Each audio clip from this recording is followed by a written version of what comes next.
यो यो यो यो अहिले विद्युतको तलै सिमजोर हो यो पुरै सोलरमाथि नहरमाथि पानी छिरिसक्यो यतिसम्म भइसक्यो है तपाईँ खोलाको आसपास बस्ने मान्छे नाङघाट मेरो हिसाबमा नाङघाट डुब्छ ल नाङघाट डुब्छ पुरै यो हाइवे त केही रहँदैन हाइवे रहँदैन त्यो मेलम्ची भन्थ्यो यो मेलम्चीको बाउ हो यो यत्रो यत्रो बाढी आएको छ यहाँ तर सिमजोर पुगिसक्यो हेर्नु कि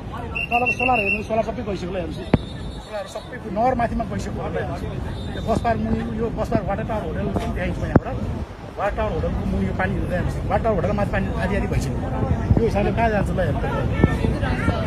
विद्युत त अब विद्युत पनि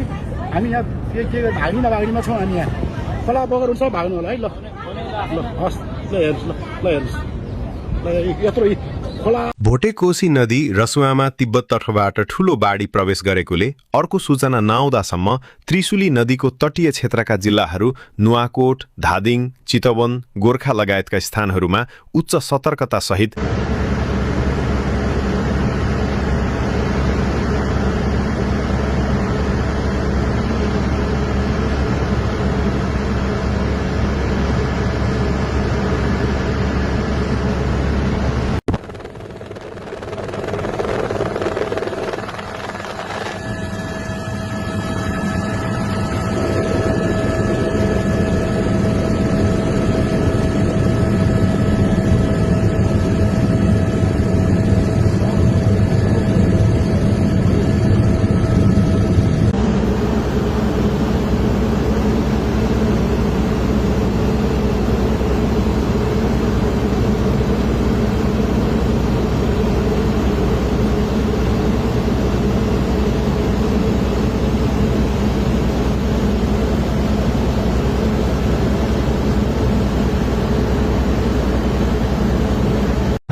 खोला थुन्ने भएले खोला